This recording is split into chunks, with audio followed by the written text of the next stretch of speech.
presentation visible? Now, yeah. Okay. Okay. In that case, without wasting much time, let me just enter directly into the subject. Is it still visible or Sir, it is partial, sir. You can take full screen also. now it's fine? Okay, sir, fine. Okay. Yeah. So the topic that I've chosen today is challenges to Indian foreign policy in a globalized world. Um, the thought behind using this one was that there are a lot of influences, there are push and pull factors. And as teachers of political science and public administration, we cannot be mute spectators to lot of things that are happening at the world stage and how India is managing, because whatever that happens at the domestic front is also a reflection of what is happening at the international front.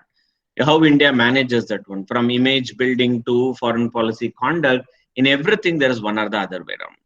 I would also request all of you, if you find difficulty or if you have any questions, you can probably raise your hand now, or you can wait till the end of the presentation. And then we will be able to interact and then take it forward. So when we say challenges to Indian foreign policy in a globalized world, we are living in a scenario or in a particular situation where everything seems to be comparatively chaotic and it's in some sort of confusion.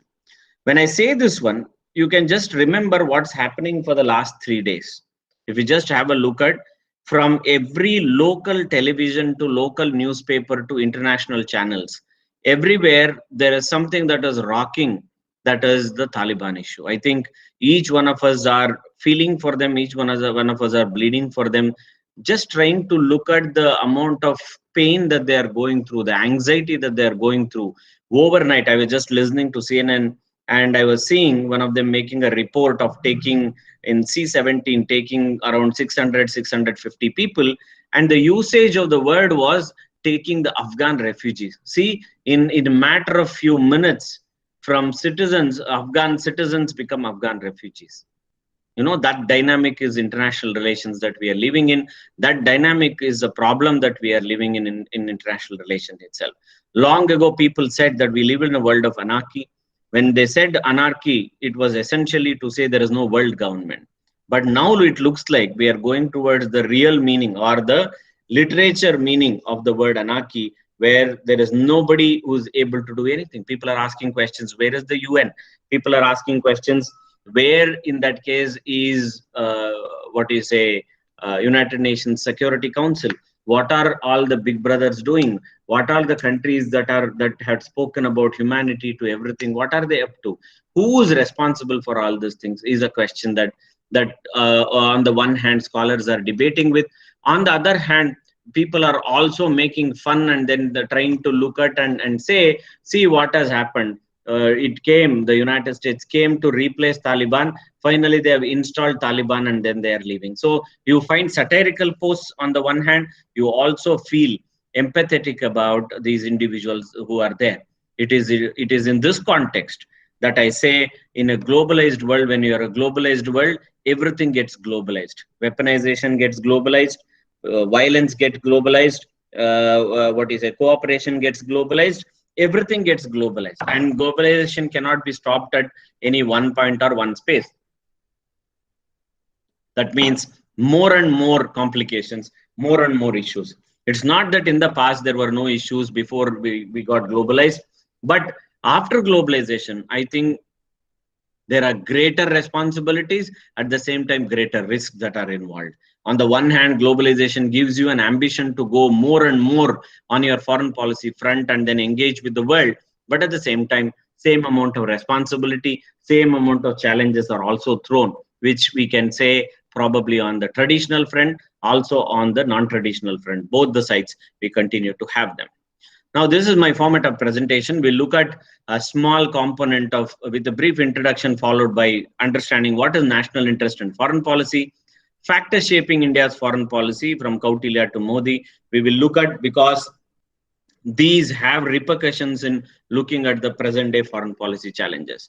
We will also look at policy challenges from Nehru to Modi, we look at all those that have gone through strategic autonomy, non-aligned movement, Panchashil, neighborhood first, Panchamrit, nuclear India, Act East, all these are terminologies that we are using in India's foreign policy. Then there are also regional perspectives and global perspective. What India's challenge has been, or what is India's tryst with multilateralism itself. Because for anything and everything, we thought multilateralism is a solution. For most of the challenges, we anticipated that multilateralism is a challenge. Has multilateralism been able to survive? Have they been able to make a mark? Is a very interesting question that we need to answer. We need to look at. Probably with that, I'll end the presentation today. Then what is the purpose of foreign policy? This is very important. Any state that conducts, and especially with regard to India, this is very, very important for us to understand, because whosoever is the ruler, because personality cult is very, very powerful in foreign policy, any country's foreign policy. We remember a particular time as significant, associating it with an individual, whether it is Indira Gandhi, whether it is Margaret Thatcher, whether it is Woodrow Wilson, whether it is any other personality. With everybody from George W. Bush to Bill Clinton to Trump or anyone, anywhere we look at, it is all about the personality cult that we are able to see. But are these people, when Kautilya wrote his Arthashastra, he talks about this one. He says, Praja sukhe sukham rajaha, prajanancha hite hitam, natamapriyam hitam rajaha, prajanam tu priyam hitam. This is what he says. In the happiness of his subjects lies the king's happiness. In their welfare, his welfare. He shall not consider as good only that which pleases him, but treat as beneficial to him whatever pleases his subjects. Simply trying to say what we say in international relations, what we say in our political science, that the happiness of the subjects is where the king or the ruler also has to find happiness. That means welfare or yoga kshema, that even Kautilya talks about, is the basis of everything. Welfare of the people. So it is that welfare that has to be in back of the mind when foreign policy has to be conducted. And foreign policy has to be conducted in such a way that it is directly beneficial to the people of the country, individuals that with whom we interact, and all those people in one or the other way, while defining this for the country itself. Now, while we say further, we move on further from there and try to look at. Now, while giving an introduction, I'm trying to bring in. Now, while maximizing interest of nation by taking advantage, the primary interest would remain to seek adjustments in the behavior of other states in favor of oneself. Now, if you ask me, what is the crux of conduct of foreign policy? I would say this one. We would want to take, or we would want to maximize interest of our nation by taking advantage, where the primary interest would remain to seek adjustment in the behavior of other states. That means we would want United States to do good for us. We would want somebody else to do good for us. We would want perhaps every other state to work in favor of us. This is what we are trying to talk about. Now, all politics is struggle for power. As long as the world is politically organized into nations, the national interest is indeed the last word in the world politics. This is what Hans Morgenthau, whose work or whose writings are considered to be the Bible of international relations, says that at the end of the day, he is also a hardcore classical realist. He says that all politics is struggle for power. He says that at the end of the day, if you ask me, in political sense also, we teach when we have a political party, the first objective of a political party is to capture power. So power is not seen from a negative perspective. Power is also not seen as a sin. Okay. And that struggle for power, as long as the world is politically organized, because we are not living in an ethical world. We are not living in an ashram. We are not living in a hermitage. We are living in the pool of nations, where everybody is trying to maximize their national interest. So national interest will continue to be the last word, irrespective of whatever the number of years that we are going to, centuries that we are going to deal with. The Westphalian system came long ago. Usage of the word nation came long ago.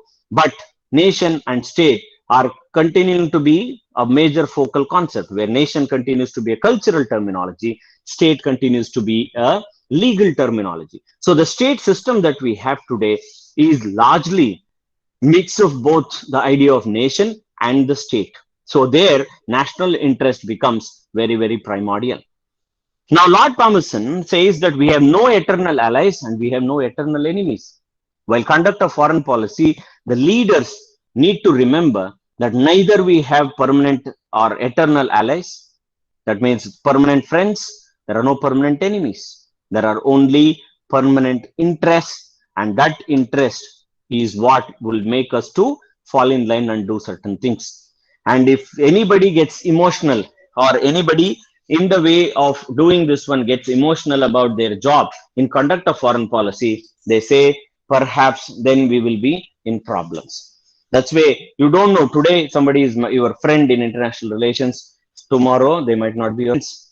1970, 71, if you look in, we did not have the United States being on our side. 1971 war with the present day, whatever we call as the creation of Bangladesh happened, where the war was between India and Pakistan. United States had threatened that anything they try doing to Pakistan, we will interfere. They had come into the this in Bay of Bengal, and then we went to the Russians and or the Soviet Union, and we signed a friendship treaty in the month of August. It's the same month we signed the friendship treaty. We were able to balance the power, and then the United States backed off. It is precisely from here that I'm trying to tell this. Once Soviet Union that was a close friend to us, and the United States was looking hostile to us and was trying to trouble us, the same United States after 2001 started becoming more and more close to us. It was not anymore seeing us as an enemy or a third world power. From the third world, we have come to developing world. Now they see as some sort of a power that they want to reckon with. It's not without contradiction. There are a lot of contradictions. There are a lot of issues that continue to exist between these powers. But at the same time, the things have changed drastically. Today, we see a Russia that's conniving with China, and China, Russia, and Pakistan are making a triangle. So things change drastically. In 20, 30 years, things keep changing. So there are no permanent friends, there are no permanent enemies. It's only the permanent interest that the countries have to follow irrespective of the time. Now, even a decision not to have a relation with the state is also foreign policy. This is what Felix Gross says. When we say Felix Gross, when he mentions this one, this is very apt, and we have an example of Pakistan. If you look in last 4 or 5 years, we have not been having any sort of relation with Pakistan, especially once the Uri attack and many other attacks happened, and the surgical strikes and too many other things from insurgency perspective. We have said water and blood both cannot flow together. That means friendship cannot continue to be this way, where every day you try killing Indian citizens or you destroy them. We saw the way all turned out at Pulwama. So we have decided not to have relation with Pakistan, which simply also means that it's also foreign policy. We have made a decision not to interact with someone is also foreign policy that we need to get understanding. I mentioned national interest as primordial. Now, this is very interesting to look at. One of the famous scholars by name Joseph Frankel once proposed a classification for the national interest, being the usage into 3 parts. He says there is aspirational, operational, and then third one is explanatory, or what we call as the polemic category. Okay. When he says aspirational, every country aspires to be a great power. Every country wants to be a superpower. Every country wants to be a middle power, whatever that way. Everybody wants to be in one or the other way, making a mark, and they want to have that aspiration, because without aspirations, what you will achieve? You'll never be able to achieve. So every country has an aspiration, but not everybody is blessed with such type of leadership, such type of resources, nor such type of zeal that they can conduct themselves. So in such scenario, what has to be done? So it comes to operational. So when it comes to operational, the reality strikes in. So if you are a small country and yet your politics is not great, there where geopolitics has to be understood. It's very important. We study so many countries in the world. While teaching international relations, we really don't study some countries which are actually big in size. Let's say something like Canada. Let's say something like Mongolia. Mongolia was a great power at one point of time where everybody felt terrorized. But same Mongolia, today who's talking about? Those of you who teach international relations in your graduate program or in political science itself, one portion of it, you will know that nobody teaches Canada, nobody teaches Mongolia. And nobody teaches New Zealand, nobody teaches Switzerland. At least Switzerland, to an extent, they're here at least for the direct democracy and other things as an example, some of you might do, but many others we just don't teach. We only started talking about New Zealand because there was an attack, and after that one, we have a female prime minister. Otherwise, as such, New Zealand is not even studied. I said geopolitics because your geography and politics, it's a combination of both that becomes geopolitics, and that has a great influence on foreignty. Israel might be a small state, is as big as Kerala. Cyprus is another small state next to Turkey, but it is able to block Turkey entering into the European Union. Now, anyway, it's lost with Erdogan being the president of Turkey. There is no possibility of them becoming member of the European Union. It's anyway last game. But for a long time, they aspired to, because racially they felt they belonged to Europe, but religiously they thought they belonged to West Asia. So it was not a possibility. They just could not happen. So that's why even somebody might be a small state. It might be Qatar. Qatar, just having Al Jazeera, is able to move the world. It's able to trouble a lot of people. Like that, it depends on the politics that you play and the geographical location that you are in. That makes all the difference. Not just the size, not just the aspiration. So they have aspiration, but when it comes to operational, not everything might be realized. There where probably some of their national interest might not go beyond, nor it may push them to become a great power. And third one is what we call as explanatory or polemic, that whatever that you are aspiring and you are trying to put into operation, you will have a justification. Explanatory means simple justification. That means you keep producing documents or you are continuously engaging with the world to tell why are you doing something. That is the best part that we are talking about. But when the state does not really understand or augment its national interest properly, there are possibilities where there can be a misplaced belief and it can lead to disasters. Right? We saw all these things happening. I have cited 5 examples here. You have France, you have Germany, Britain, Soviet Union, as well as Pakistan. Look at France. Okay, not very old, just before the Waterloo. We look at this one where Napoleon believed that the invasion of Russia was in the national interest of his country and ended up in Waterloo. Waterloo was the simplest battle he could have won, but prior to that one, he had a battle with, or he had a war with Russia, and he got booted because nobody understood the climatic conditions of Russia and he was too ambitious. And his soldiers died more because of the climatic conditions than by getting killed by the Russians. That was the scenario.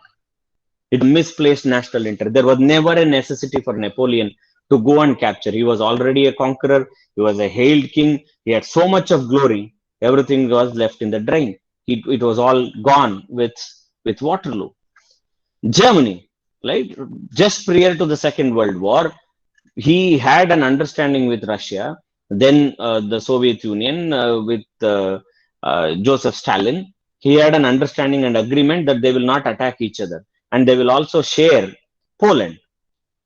But unfortunately, Hitler also felt ambitious, did not learn anything from Napoleon. In the name of national interest, rather than attacking Britain and then taking over many other territories which were there and around, he became too ambitious and he put his national interest in a skewed way, and then he invaded Austria and broke Czechoslovakia in 1938. That is when the Russians understood this was very, very problematic, and subsequently he also started attacking the territories that the Russians had control in Poland. That was a misplaced national interest. Let's come to the British. Though they were conquerors all over the world, one of the reasons why Hitler became so popular, Hitler was also hailed as Führer. Hitler was also becoming more and more strong leader, or the strongest leader of that particular point of time. One of the reasons was also Mr. Chamberlain.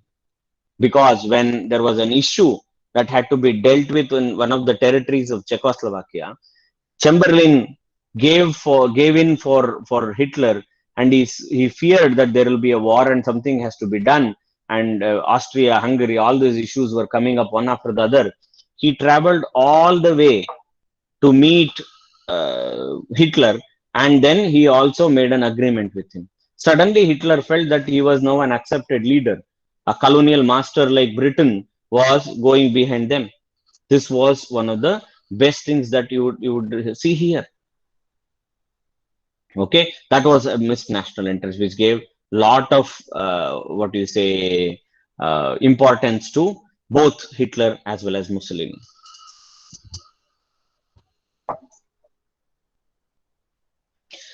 Next is the Soviet Union itself, where Stalin thought that friendly governments installed in East European countries in 1945 was in his national interest, but least he understood was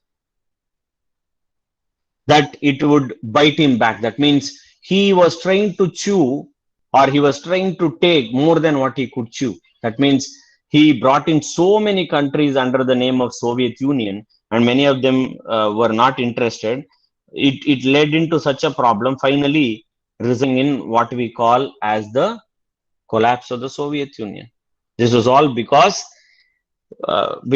of his ambition and a misplaced national interest. Otherwise, Russia had got enough, or Soviet Union had got enough territories after the Second World War. There was no necessity to threaten and take so many countries under it, where it was not able to even manage, and then subsequently it led to the collapse. That was a very, very bad idea, that or misplaced national interest that he had. Coming to Pakistan, it continues to think that stabilizing or destabilizing Jammu and Kashmir is in the national interest of their country and would best serve the purpose. In that, look at the condition that they have gone to. Till 1960, the GDP of Pakistan was higher than that of India. Okay, and they were doing much better. Look at where they are today. Right, they have gone into a scenario where their misplaced national interest, that even if they lose 2 eyes, India should lose 1 eye, which is again a misplaced national interest that we will be able to see in many countries. This is happening. Now, main requirement of a nation state is to protect its physical, political, and cultural identity against threat from other states. This is what Morgenthau said. So what are then essential components of national interest of India? Only when we decide, or when we define what are our national interests, then only we can move to the conduct of foreign policy and the objectives of foreign policy. Because without those national interests or defined, without national interest, there is no foreign policy. Foreign policy is just an instrument to carry forward the national interest of a particular country. So India's national interests are maintenance and upholding the core values. Security, national development, and world order become most important part of national interest.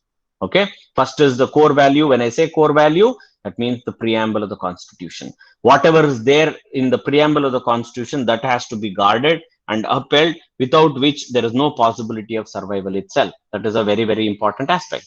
Second aspect is the security, national development, and world order. Okay, now all these three, security of not just us, security of the region, security of the world. Okay, the Suraksha component that we are talking about has to be there for everybody, not just us.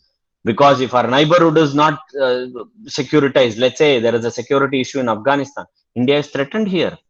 India is worried about. It's not happening in our country, then why are we worried about? It's a compulsion. If there is a destability in Pakistan, or an instability in Pakistan, it's major concern for us. If there is instability elsewhere in the region, we are worried about it. That's why security, national development, and the world order. World order is what is getting shaped in the COVID era and the post-pandemic order that we are looking at. Lot of things are changing, and those are also in our national interest. Now, realizing all these through the concept of power is what we are trying to look at. Power becomes the sole component to realize all these things. What type of power we are? How do we decide? There are a lot of people who say India is a reluctant power, India is a great power, India is a some sort of a middle power. There are many regional power. There are a lot of terminologies that are used. Now, if national interest goals are the ends, then means to achieve them is power. Okay, and that is decided because of the world order that we live and the way the world wants to propose.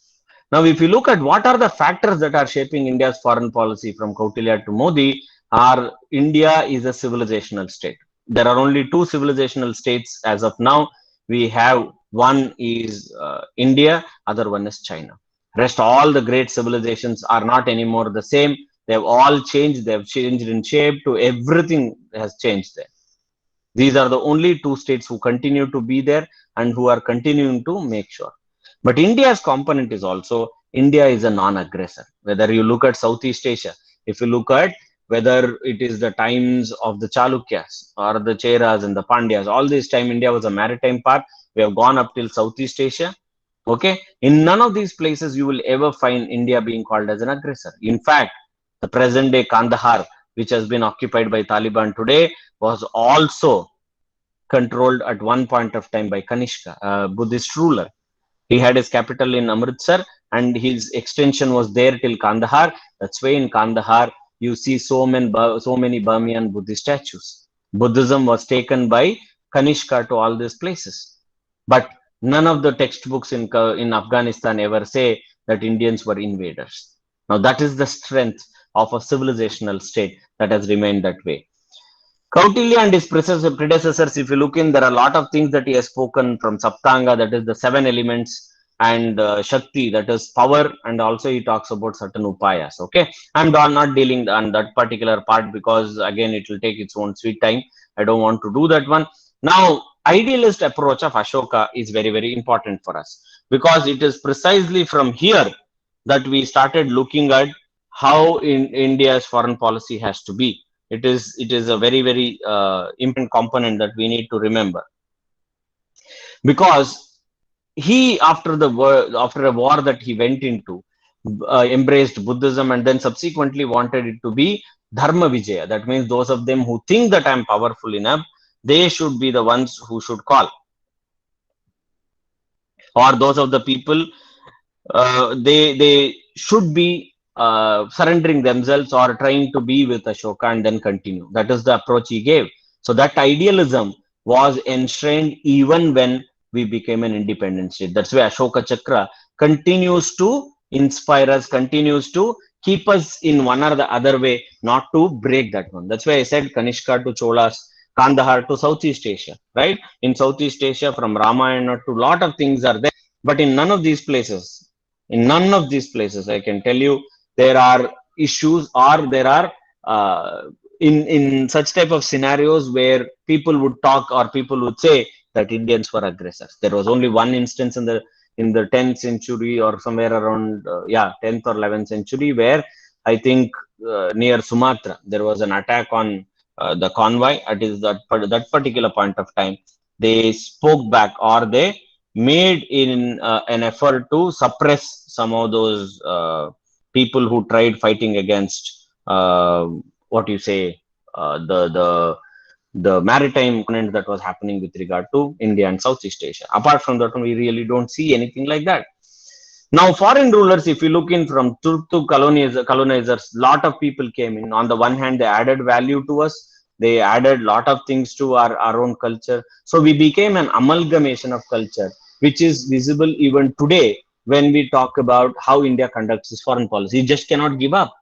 If in 1920s, if Mahatma Gandhi said that we will stand by Turkey and we will not allow the caliphate to be destroyed. That's why the Khilafat movement happened. We thought that nothing should be taken out in a forced way, and they should be allowed to continue the way they were, and they should be able to manage, because he wanted to bring harmony here. And a lot of them were worried, who were sympathizers of the caliphate in India. Not the caliphate that we are talking about like the ISIS, but the caliphate that existed from time immemorial, especially since 1453, since they took over Constantinople and became Istanbul. From they had established themselves for a very, very long time. But unfortunately, 1923, the caliphate was destroyed, or the caliphate was put down, and Ataturk took over Turkey, and he wanted to modernize, and all those things happened.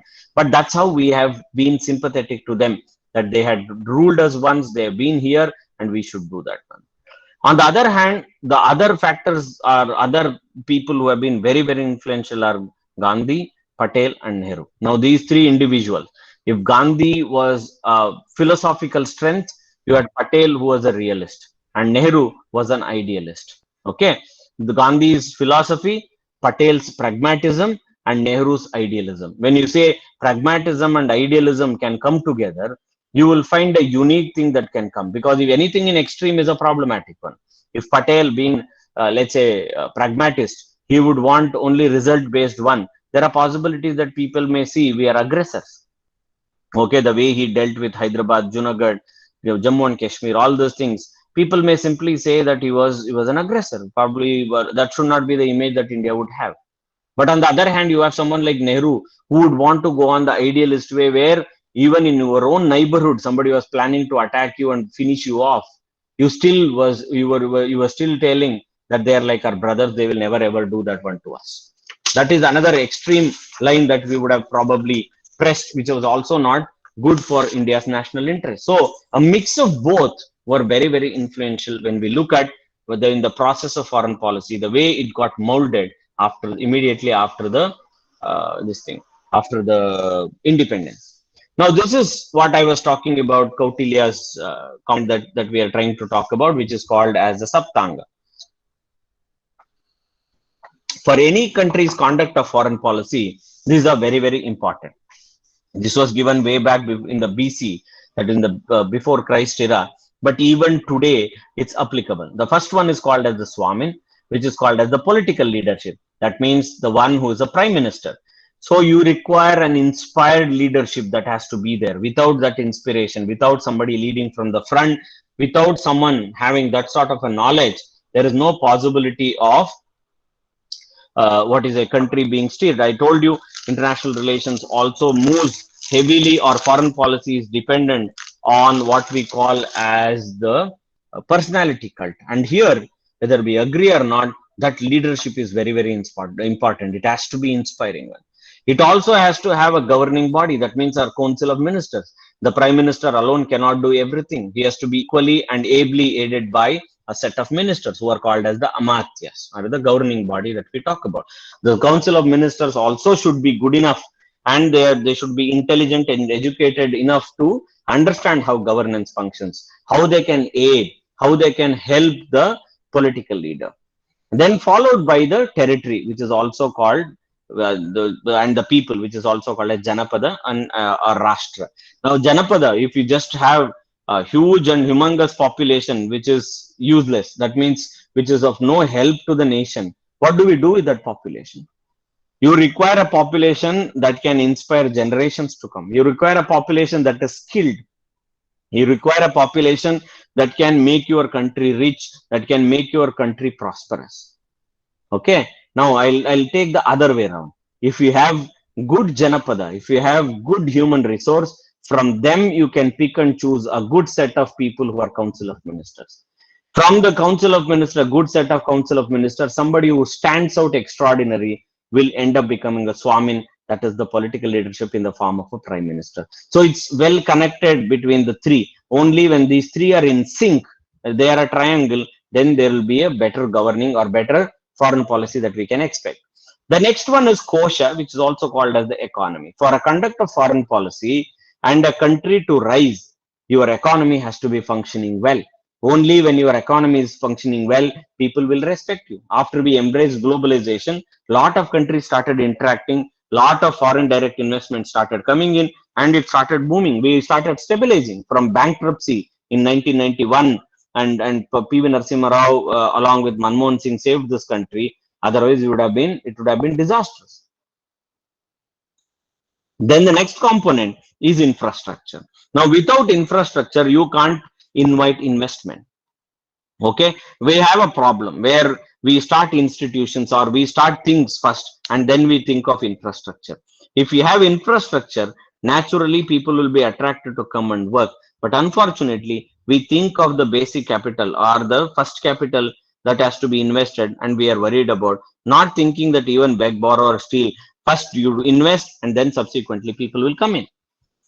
The other important factor how that works in a big way in conduct of foreign policy is also your military, which is also called Danda or Bala. See, again here it is a very well constructed, very well understood one. So if you have good set of people, you have Janapada, and that Janapada is productive, then your economy will do well. That means your state will do well. Look at China. It came what it is today only from 1950s. But till Mao Zedong died, there was no possibility. After that, Deng Xiaoping came and he said, black cat or white cat, as long as it catches mice, I don't have any problem. He said, that ism, this ism, no ism will do anything to us. Let's do business. Look at the trade deficit that they have with the United States. United States struggles to get rid of that one. 24% trade deficit with with China. United States is struggling, and everything and anything that comes in the United States is made in China. Now, how did they become that? That's because they had inspired the population. They also forced them, no doubt about it. The political class forced them. There is coercion and everything. But skills are also equally important. They are a skilled population, because from that skilled population, your economy functions. When a booming economy is there, you can create infrastructure. When you create infrastructure, then we can invest on our military. Otherwise, if your people are dying, and how will you invest in military? How will you invest in your infrastructure? It is not a possibility. That's why when Pakistan went nuclear, one of the Pakistani author wrote, eating grass and making bomb. He said, when you don't have enough food to eat, you are making bomb. What are you trying to achieve at one? Are you talking about prestige? What prestige they are getting? By doing that one, they have become proliferators to North Korea. By doing that one, people are seeing them as proliferators. They don't even have a clean track record. What are we trying to achieve? So he said that eating grass and making bombs. When you are having good leadership, a good council of ministers with an inspired population who contribute to rise of your economy, which gives rise to a great infrastructure, and you have a able military, naturally you will start having good friends who are called as the allies. Okay, when you have good allies, they will naturally be great friends to you, and that makes the political leadership to feel more confident. If you have China in your backyard, let's say China is in the Indian Ocean, you don't need to fear. When you have good friends who can stand by you, you don't need to really feel about it. So it's an interconnected component, which is very, very important. I said power is an instrument of foreign policy, where I was talking about these three components, which is called as Mantra Shakti, Prabhava Shakti, and Utsaha Shakti. All these power, not the Western components that we are looking at, much before that one Kautilya had spoken about. Mantra Shakti is what we call as the soft power today. Right, soft power is a very, very important terminology being used from Bollywood to everything in Indian context, from McDonald's to Coke with regard to the United States. In all these things, in one or the other way, we see all of these. So you have to have an inspiring leadership, somebody who can lead from the front. And then in conduct of foreign policy, these four principles are very important, that are called as the upayas, are Sama, Dana, Veda, Danda. These are very important. That means you try dialoguing most of the time, that is through Sama. When dialogue doesn't work, then you go for non-reciprocity. That means you help them out, like the way India does. It creates a satellite that is useful for the whole of South Asia. It indulges, it helps people around, it sends money, it gives money to Nepal, it gives money to Bhutan, it helps in a lot of donations, lot of things it does. So try to Dana. Otherwise, when it doesn't work at all, go to the next level of separating, that is through Veda. And finally, the last resort, when it is not working at all, it talks about using Danda. But unfortunately, if people read Chanakya, they will end up telling that he is the one who's been talking all the time to make a fight or take fight as the first option. He is not even talking about it. He's talking Danda as the last option.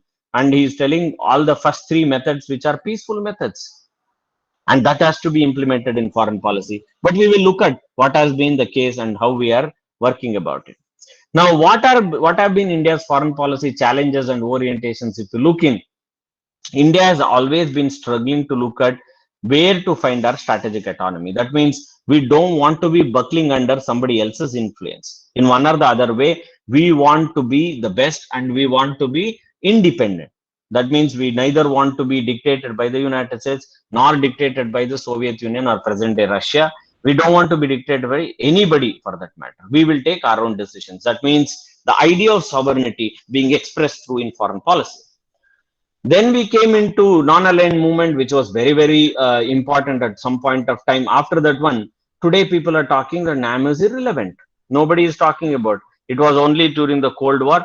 Now it is irrelevant. What are we even talking about? There is no necessity to talk about is what people are talking today, because now NAM has become another talking shop. Apart from that one, they are not able to do. A champion of NAM, that is non-aligned movement, that is India, in the last 5 or 6 years is not even attending properly. The Prime Minister is not attending the NAM. He has gone closer to the United States and he is not ready to attend any of these places because he thinks that NAM is used as a forum to bash up the West.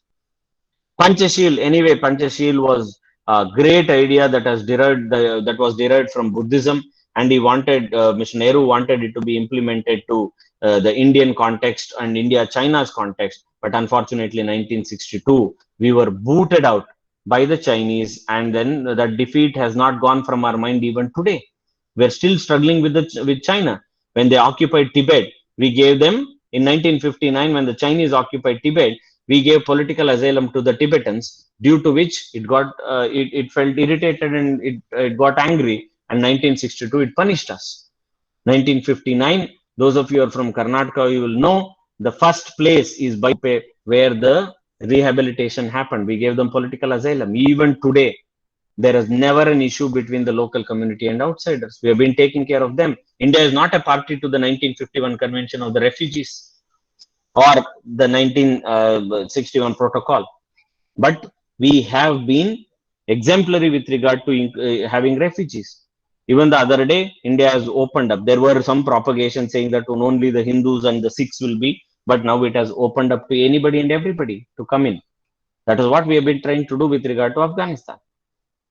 Then we look at neighborhood first. One of the things that perhaps Narendra Modi tried doing was inviting the SAARC and changing the relations the way they were in South Asia. But unfortunately, with Pakistan being here, there is no possibility of doing that one. Then what about the others? If you ask me what has changed and what has been great about it, Nepal is a very difficult country because they are still struggling with having a prime minister. I teach in this semester. In mid of the semester, I teach something. At the end of the semester, I give question paper. The prime minister has already changed. So they have not been able to even have a constitution. Once they welcome the prime minister with garlands and flowers and everything, next time they burn his effigy. Right? It's a very sensitive thing because Nepal thinks somewhere India is trying to meddle with their affairs. When it became the Madheshi movement, India was trying to influence all those things. India is behaving like a big brother. Recently, we also had the Kalapani issue where India showed that region as part of its region, and Nepal took offense to it.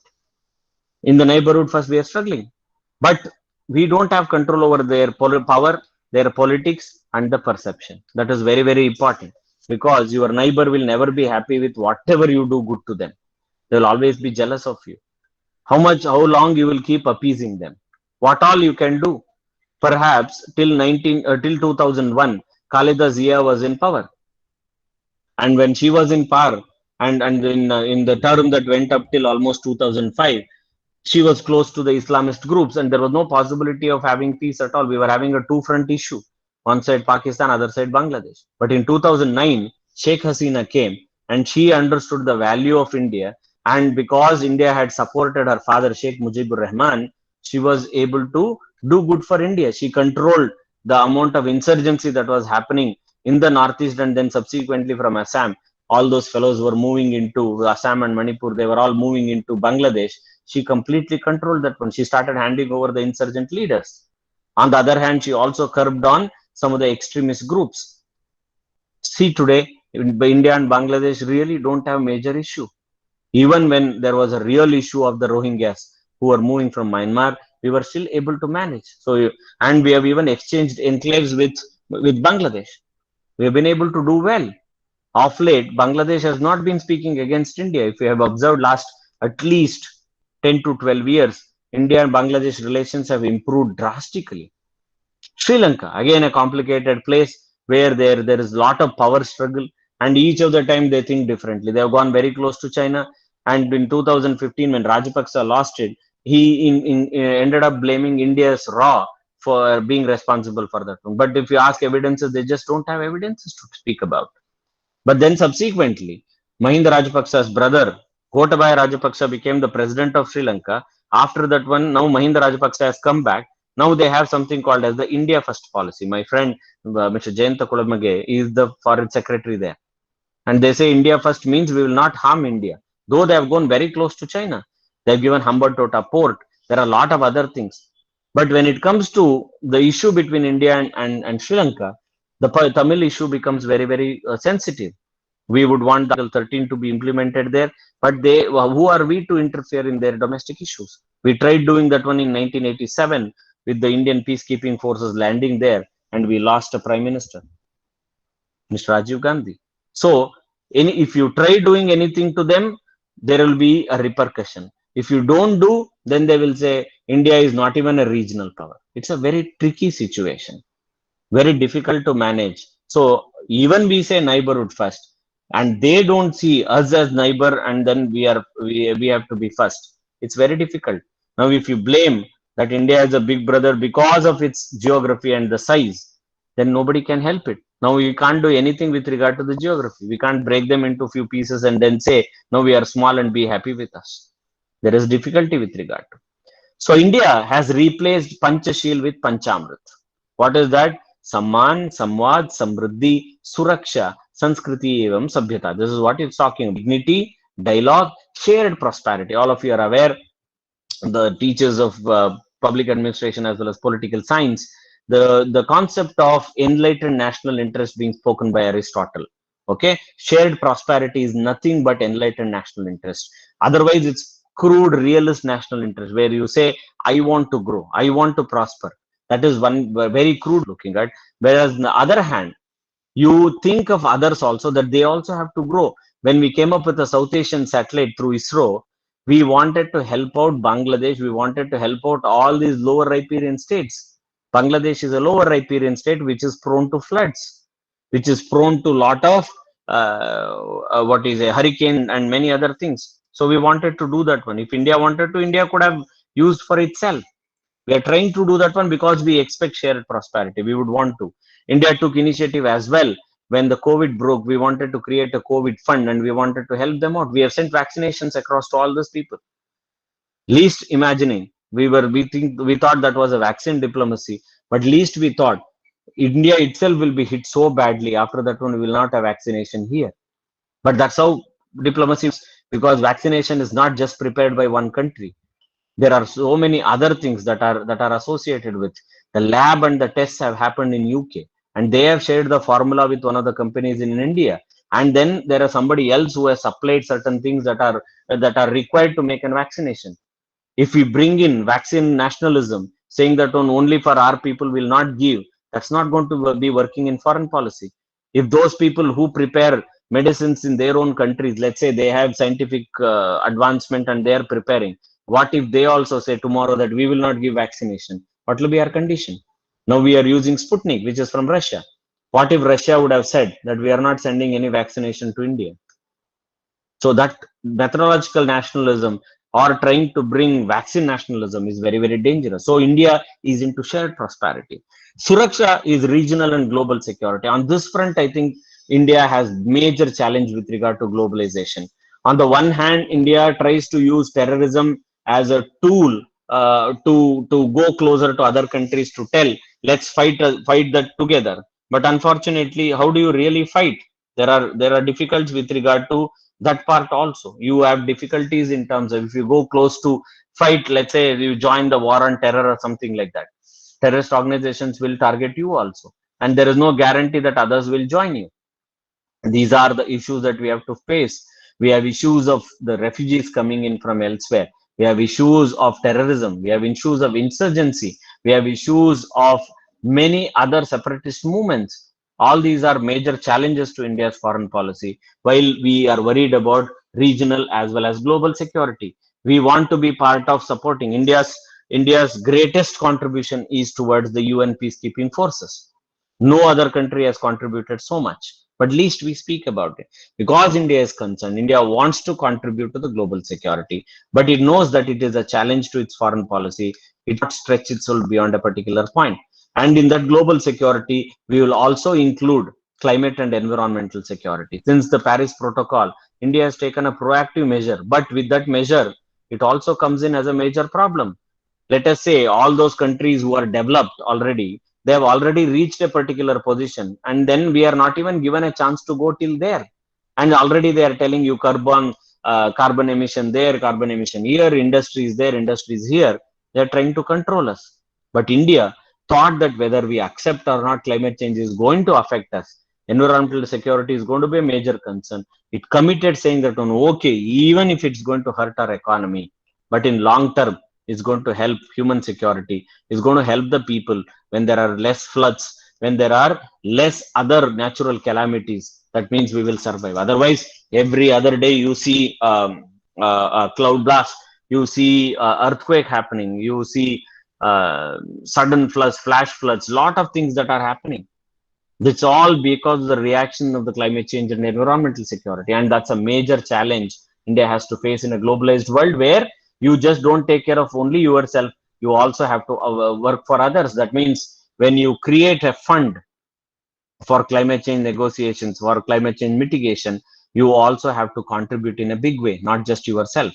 And then India tries to take forward culture and civilizational links, which are also a possibility, where culture and civilizational links can only work, let's say, in the beginning to help out to an extent to manage relations, but that alone will not change anything. Nuclear India.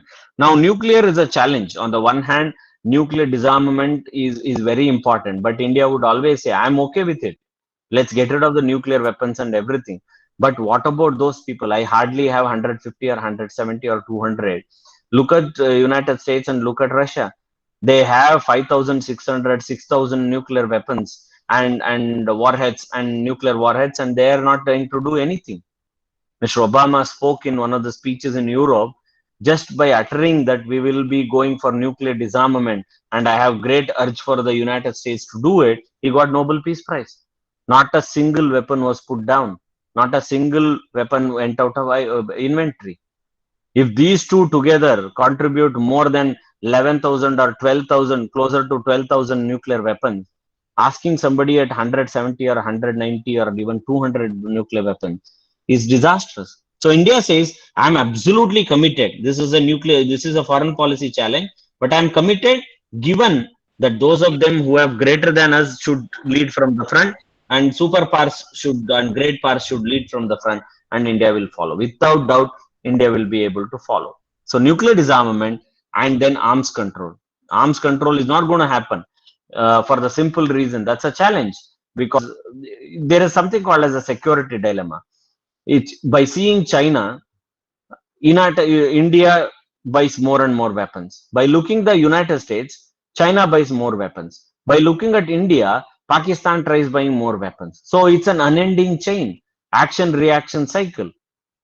In action reaction cycle, there is no possibility of you to stop any of these countries to end up in arms race. So arms race will continue to be there.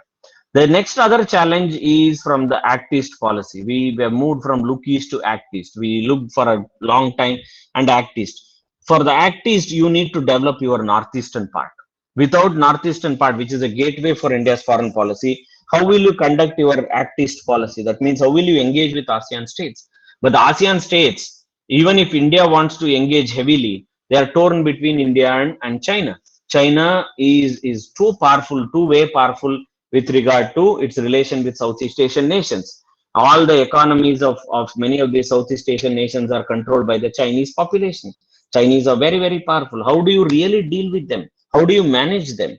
This is a major challenge for India. For China throws India a challenge in South Asia, in Southeast Asia, and in every other place possible. India wants to engage and work in Africa. But the Chinese come, just strike a deal, and then they go away. Because we are a democracy, our idea is that first the process is much more important than that of the end result. But China, being a different political system, for them it does not matter. Process doesn't matter. They just want to get rid of, or they just want to get something. They will get. They will not wait for anyone, nor they are scared of anyone, nor they have to speak about the process. That's an advantage they have, but it's a challenge for India.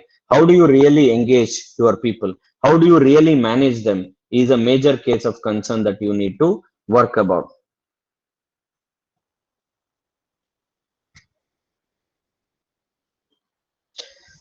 Now, regional perspective, I already spoke about this. I'm not spending time on this one.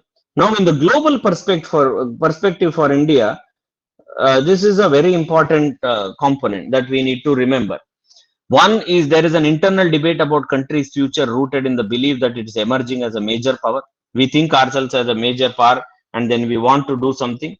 But on the other hand, you also have a problem that you have to take care of in one or the other way.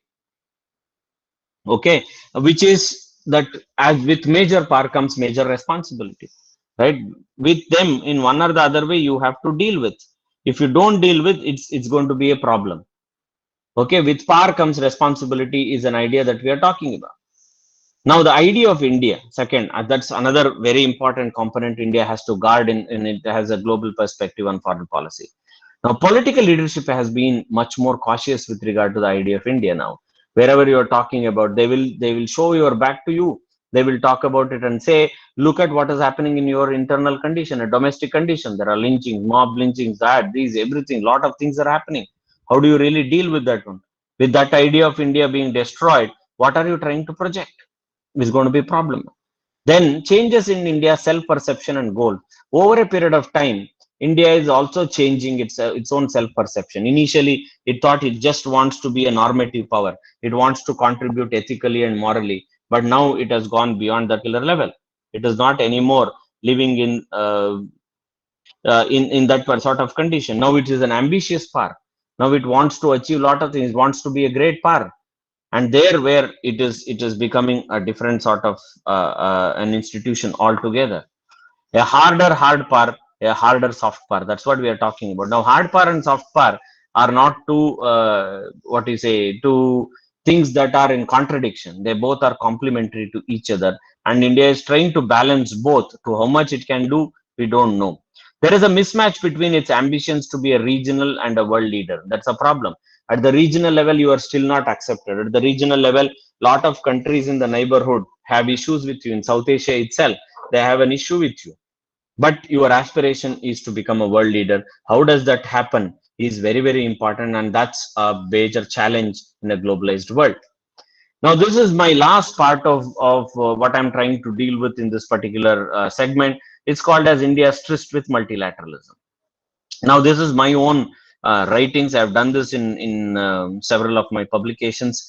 First part is called as the aspirational universalism. That is between 1947 to 1970. When I say aspirational universalism, we were talking about anti-colonial movements. We were talking about apartheid movements. We were talking about a lot of these things as very important philosophical foundations, where we thought of ourselves as somebody who can contribute massively, and we wanted it to be universal. We wanted to be the torch bearers of peace. We wanted to go everywhere and we wanted to speak to everyone and then say, this is India that believes in integrity, that India that believes in universalism, that India that believes in peace. But unfortunately, nothing came back to us. In fact, there were more humiliations. The United States started putting sanctions on us. United States was suspicious that we are going close to Soviet Union.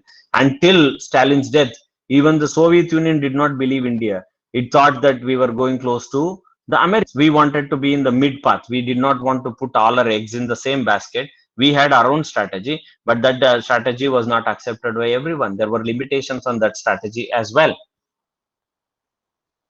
Shastri had a brief stint and he had to continue. So we see the first 2 years, 1 or 2 years of Indira as well, as just following the same thing, that were because she was too naive and she had just entered into politics. She had to manage a lot of domestic affairs. She had a syndicate that was troubling her. She had to get rid of all those things and then become a very strong leader slowly. So till 1970, she continued to somehow follow what was already put by her father, who was more an idealist, and nothing came back to India. Homi Bhabha had spoken to him and he had said that India should become nuclear. Had we become nuclear, we would have been part of the UNSC. Today, we are begging for UNSC position. But that does not mean that whatever that he did was wrong. He tried doing best of the best things. He tried building institutions. He contributed in a big way. Our mandate was accepted by the UN. In one or the other way, we tried doing. But there were also limitations, the follies with regard to Kashmir, there were many other issues that were associated with him, which got into problematic, including that of 1962 India-China war, which after losing that one only, Nehru actually started losing confidence in himself. He started looking at what it really happened to his democratic socialism. The second one is assertive yet non-productive multilateralism, that is between 1970 to 1990. Indira Gandhi started concentrating heavily on the domestic front, followed by Rajiv Gandhi, and then a couple of years by Chandrasekhar as well as Vishwanath Pratap Singh or VP. This is the period that we are talking about. All these places, if you look in, very strong leader, Indira as a superb leader, but unfortunately, the West wasn't ready to accept that one. They would acknowledge that she's a strong leader, but they were not ready to help India in any way. In fact, after whatever that happened with regard to India and in fact, if you look in, Kennedy had promised that we will start certain nuclear plants in India, and that's how Tarapur had started. But subsequently, because of Indira Gandhi's behavior and Indira Gandhi's stubbornness, at a point of time, they reversed it.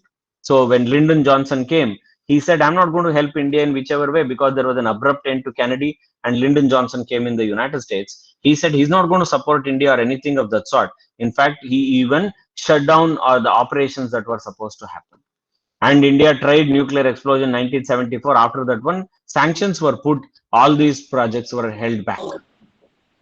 She was seen as Durga. She was seen as a very strong leader. Even the opposition prized her, and all those prizes went in the drain when she imposed emergency. And that was not well received by rest of the world, where they, for the first time, they saw India moving from that idealism to something that was other extreme of imposing emergency, where illiberal democracy was in function.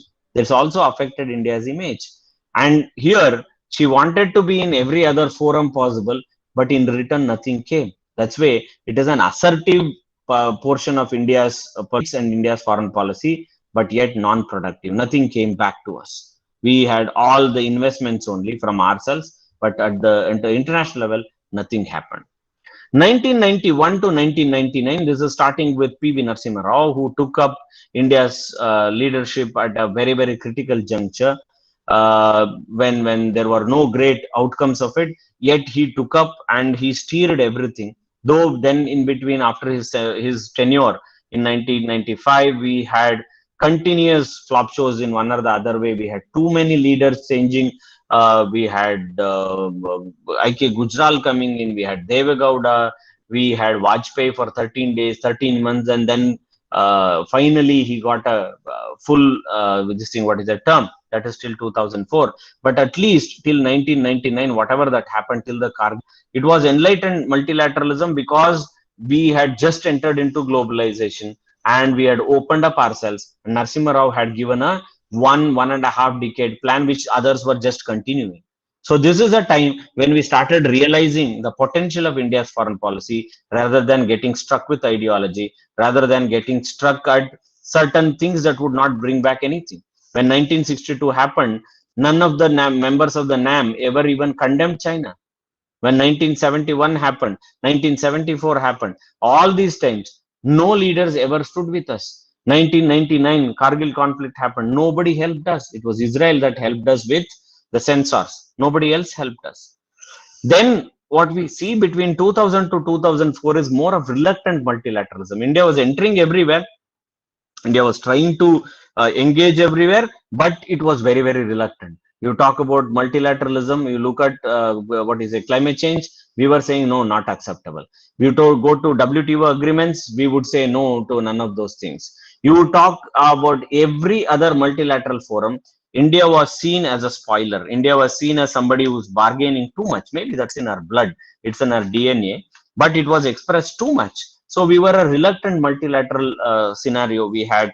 That was in between 2000 to 2014, where we saw a lot of things that we wanted to anticipate, a lot of things that we wanted to do, but we were not ready to take up what you say. India was called as a spoiler. We were not ready to take up any decision that was constructive in international relations in the multilateral forum itself. What we see in 2014 to present day, though the COVID era has to be left out because I don't think any country is performing great with the COVID scenario. I think all foreign policies have struggled because no multilateralism happening, no trade is happening, everybody is locked under the lockdown. Lot of things have happened, but otherwise is much more resurgent and pragmatic multilateralism, where we are using from political diplomacy, we have moved from political diplomacy to economic diplomacy. In everything, we would want economic diplomacy to come. But by default, if you look in, India performed exemplarily well thanks to Narasimha Rao, and then subsequently the way Manmohan Singh handled. From economy perspective, we were actually doing well under Manmohan Singh. But unfortunately, by the last part of his tenure itself, India started going down. If you have observed, or keen observer of the economic trends, by the time the last 1.5 year or 2 years of Manmohan Singh itself, Indian economy started going down. But then subsequently, we started gaining more traction. We started being part of, now we are part of SCO, now we are part of UNSC. There are more than half a dozen or a dozen multilateral forums where we are there. Now, do we mean to say multilateralism forums are going to bring value to a nation or bring money to a country? Money, I'm not really sure about it, but at least prestige and many other things that will be achieved where we become part of agenda setting, where they consider India as a formidable power. From that perspective, in multilateralism, India has become much more open and is being able to do. But the struggle of aspirational universalism, assertive and non-productive, enlightened, reluctant, and resurgent, for all these, there are certain push and pull factors. There is resource crunch. We were not being part of the agenda setting. There were leadership issues in our own country. From 1989, if you look until 2014, we did not even give a proper mandate in the leadership. We put them through coalition politics. There were a lot of issues that had to be put under the carpet. When the 2G spectrum case happened, when it was a mammoth amount, Manmohan Singh was asked and he said it's coalition dharma can be done. That means there were certain compromises that were done because there was coalition politics. They had to somehow sustain and do. This is the same case with Vajpayee, same case with Manmohan Singh. Everybody struggled to that one. Then there were also issues of the vision part. On the vision front itself, till 1991, if we have thought we were able to manage, we ourselves gave up on democratic socialism. And when we opened up, that means we were a closed economy. We opened up to the LPG that we talk about, liberalization, privatization, and globalization. And the benefits of it is what we are seeing today. Anything that goes in extreme has a problem. But nevertheless, each of these things are very, very important. But even today, climate change, environmental security, lot of other things, from terrorism to climate change, all of these are major challenges for India's foreign policy in a globalized world, is what I was talking about. I will probably stop it here. If you have any questions, I'll be more than happy to take it. Thank you so much. Sir, good afternoon, sir. Am I audible, sir? Yes, yes. Shabana ji. Good afternoon, sir. Thank you very much. If anybody has question, I'm ready to answer. Yes, Yes, sir. sir. Yes, sir. Yes, sir. A participant want to talk to you, sir, regarding this only. He is raising a question to you. I am opening the session for the question. You people are, you can ask the questions to sir. Sir will give you the answer. I don't see anybody. Yes, sir. Yes, sir. Asking audible, sir? any question. Yeah. One is ready, sir. Yes, sir. Am I audible? Yes, sir. Yes, sir. Thank you very much, sir. Am I audible? Yes, sir. Yes, sir. Thank you very much, sir, for your very good, excellent presentation. Sir, I'm Dr. Gundai Gowda from Tumkur University, sir. Sir, from the time immemorial, from the time beginning of our history, being the philosophy of Buddha. Am I audible to all of you, or? Am I audible, sir? Yes, sir. He is audible, sir. Yes.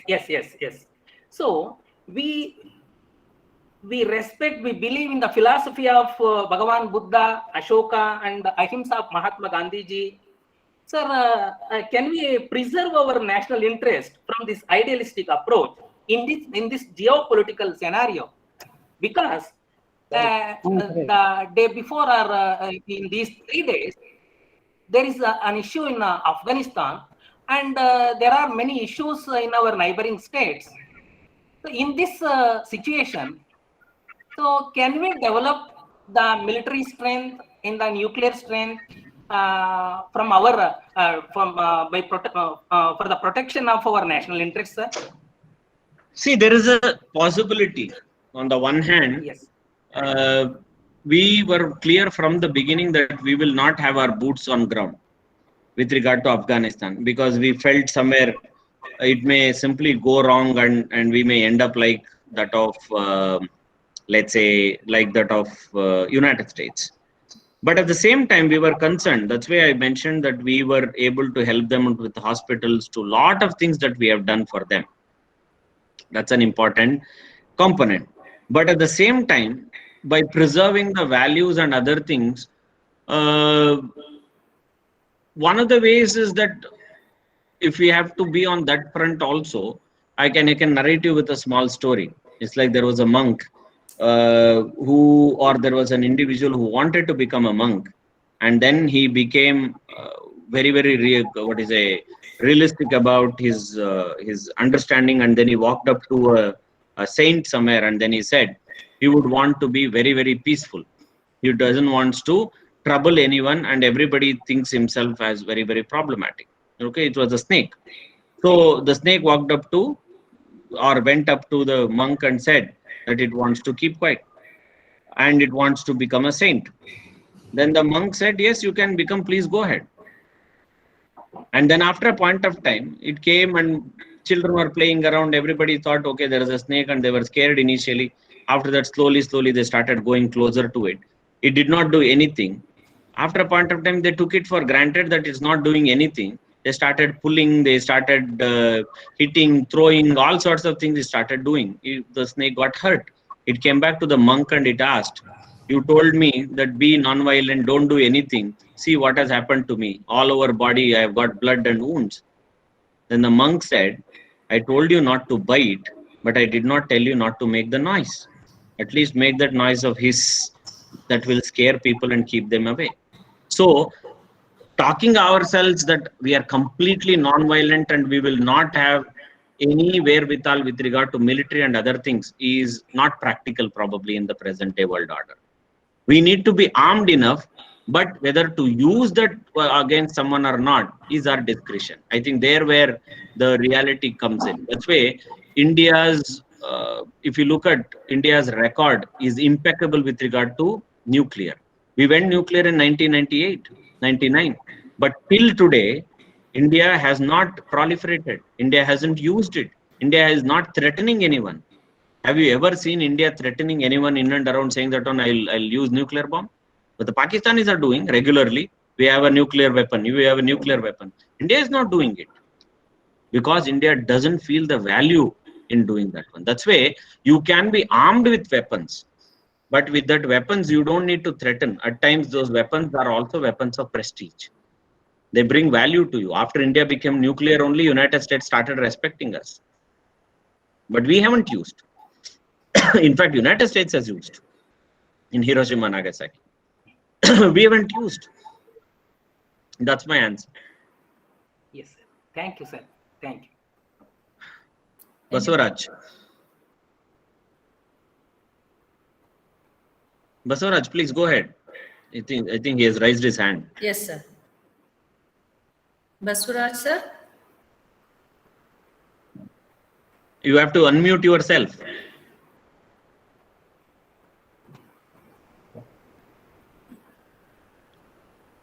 I think he raised it. Can you hear? Yeah, sir. I think he raised hand and he went away somewhere, I think. Maybe by mistake he has raised the hand. Anybody else want to speak out or want to discuss with sir? Any questions? Hiram. Madam, I can ask one question. Yes, please go ahead. Padmana Pujari. Madam, almost all our Indian foreign policy, it is in favor of Russia and in favor of underdeveloping and developing countries.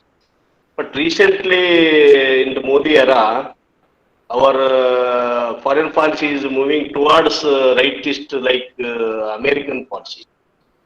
It is going to more hand in hand to American policy. So what is the future of our Indian foreign policy?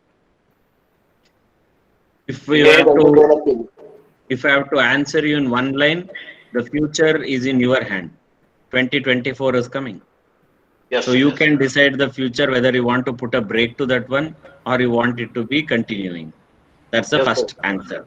Second is, I think invariably, in one or the other way, if I have to go deep and bite the bullet, I can tell you that it's also an expression of let's say a larger audience or a big number of people in this country who wanted to bring a change into, and then they have brought it. Now, whether they have learned lesson or they want it to be continuing or not is a different case altogether, right? It is a collective expression of people who wanted to bring that particular change. So we have to go a little more deeper into understanding that electoral process. If you look at probably the works of Afroz, I think Shabana can put you people in touch with. Alam is in the same university, in the same department. He might have even taken sessions to you people. You can ask him what is the mentality of the voting group. What is the mentality of the population which is which is voting in favor. That means there might have been something that has been suppressed for a long time, due to which it might have come back as an expression. If you look at Prananjay Gotakurta, wrote this work called as Divided We Stand, by thinking rest of the future, okay, future of Indian politics is going to be coalition politics. But look at the intelligence of the individuals or the citizens of this country. They took a decision in 2014 not to go by that one, but they voted somebody with majority. We thought in 2019 they'll go back to 150 or 160 seats, but they got super majority by 300 plus. So how do we really talk about it? So there is perhaps a divide between an academic class, the way it thinks about the state, or the way it thinks about politics, and the common man thinks about the politics. I think the BJP or the groups that are associated with it, or the individuals that are associated with, I think they are not bothered about what academicians are thinking, but they are bothered about what the people are thinking, and they are attacking, or they are going closer to the people, and then they're voting for them.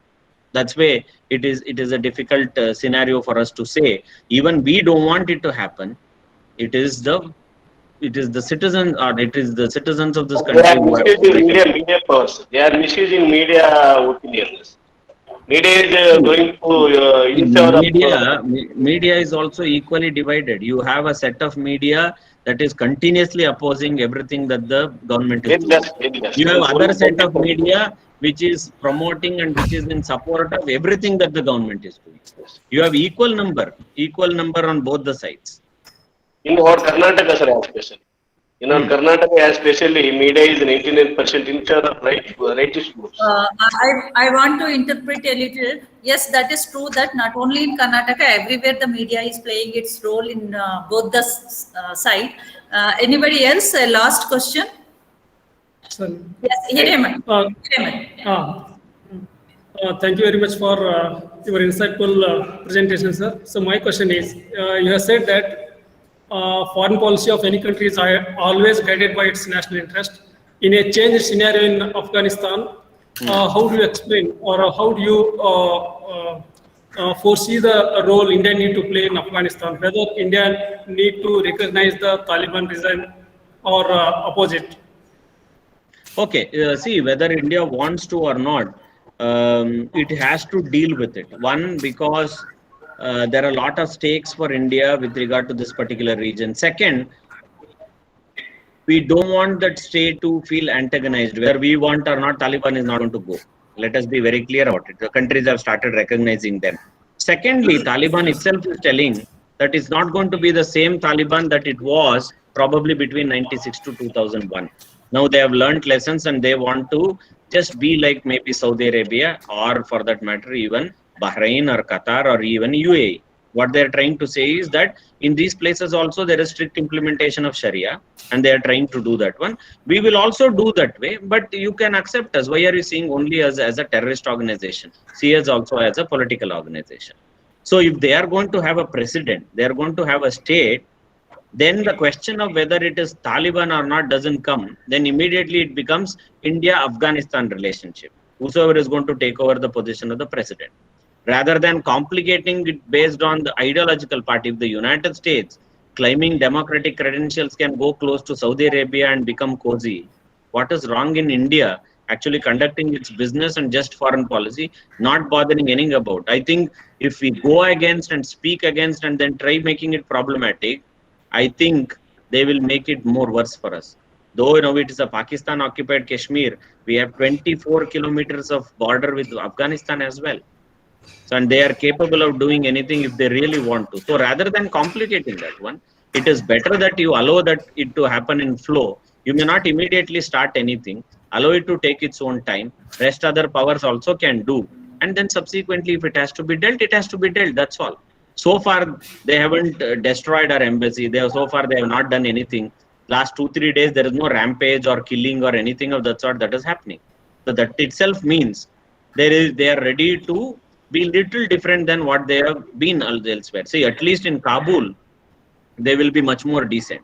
In the other provinces, what they're going to do is a different case. But in Kabul, at least, where there's going to be international media, where they're constantly going to be reporting, in this thing, the Taliban will be much more careful. So now Taliban would want everybody to recognize it as a political wing rather than a terrorist wing. Okay, sir. Thank you. Thank you very much, sir. So I think you have to move for the next session. I think yeah, sir. I have left my email. I can also leave my contact number. Any of you have any questions, anything that you want to ask or text me, please do feel free. I'm available. You can do that. There is no problem at all. And we can continue to, I see a lot of them have raised hand now. In the first initial few minutes, I think there was only a starting trouble, which is same like that of all the public transport of all the states that they belong to. But nevertheless, I'm happy that many of them have questions that they can always write to me. There's no problem at all. Yeah, formally, I would like to thank you, sir. I know that you are a person who teach, not only teach, you will make the people to think. That is the main what I have observed in you, sir. You create that kind of aura that people have to think and react for that, what is happening around us. So thanks a lot for insightful talk, sir, that the factors of shaping the foreign policy from Kautilya to Modi YouTube, and wanted to become Vishwaguru to a leadership crisis, you said. All these things is very thing. And lastly, as concluded with Afghanistan, what you said is, it is rightly said that they are going to change, or what is, we have to sit and watch what type of a state they are going to create, whether it is theocratic state they are going to create with some kind of other Islamic system they are going to bring in, or okay, they are going to have some kind of a good state.